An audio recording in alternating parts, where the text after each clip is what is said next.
मैंने इतनी भाग्यशाली लड़की कभी नहीं देखी। घर से निकले 10 दिन हो गए थे और फिर भी बारिश हो रही थी, लेकिन जैसे ही उसने पहला कदम रखा बारिश रुक गई। उसने नीचे देखा और पानी के गड्ढे पर पैर रखने की सोची। पानी का गड्ढा एक अखबार से ढका था। लॉटरी की दुकान के पास से गुजरते ही बड़ा इनाम निकल आया। वह जहाँ जहाँ जाता वहाँ मुरझाए फूल एक एक कर उठने लगते। कुछ चिड़ियाँ उड़कर आती, फूलों का हार चोंच में लिए उसका पीछा कर उसे देने लगती। लेकिन वह लड़का जन्म से बदकिस्मत था। घर से निकलते ही उसके सिर पर दरवाजे का नंबर पट गिर पड़ा। उसने छाता खोला तो धूप निकल आई। चलते चलते तेज हवा उसे धकेल कर दौड़ाने लगी। आईने में देखते ही आईना चटक गया। आखिर उसी दिन किस्मत की देवी और वह बदकिस्मत लड़का आमने सामने टकरा गए।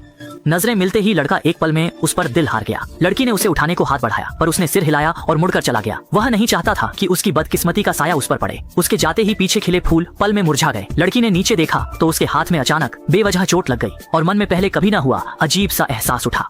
लड़का कुछ कदम लड़खड़ाया और तभी बिना चालक की छोटी ट्रॉली में जा गिरा। ट्रॉली अचानक तेज हो गई और सीधे उसकी ओर दौड़ पड़ी। दोनों साथ साथ ढलान पर नीचे भागने लगे। उसकी बदकिस्मती से लगातार हादसे होते रहे और अनजाने में रास्ता बंद हो गया। फिर भी लड़की नहीं डरी। उसने ट्रॉली का हैंडल कसकर पकड़े रखा।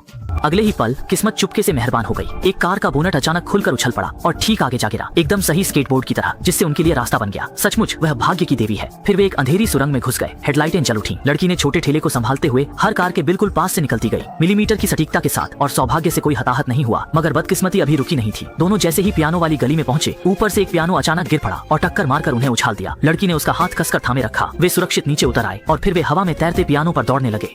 कूदना किसी अवास्तविक नृत्य सा लगा। आखिर वे फिर छोटी ठेली पर आ गिरे और असली रोलर कोस्टर जैसी सवारी शुरू हो गई। दोनों दिल से खेल रहे थे पर उन्हें पता नहीं था कि खतरा आ गया है। छोटी ठेली चट्टान से बाहर निकलकर समुद्र की ओर गिरने लगी। उन्हें यह भी नहीं पता था कि यहाँ तक देखने वाले को बस कुत्ते का सिर चाहिए तो आगे चलकर सब कुछ सहज और अनुकूल रहेगा। जान पर बनते ही लड़के ने गाड़ी में रखी छतरी देखी। उसने पूरी ताकत से उसे खोलने की कोशिश की, लेकिन तेज हवा ने उसे लगभग फाड़ दिया। उसने हाथ आगे बढ़ाया।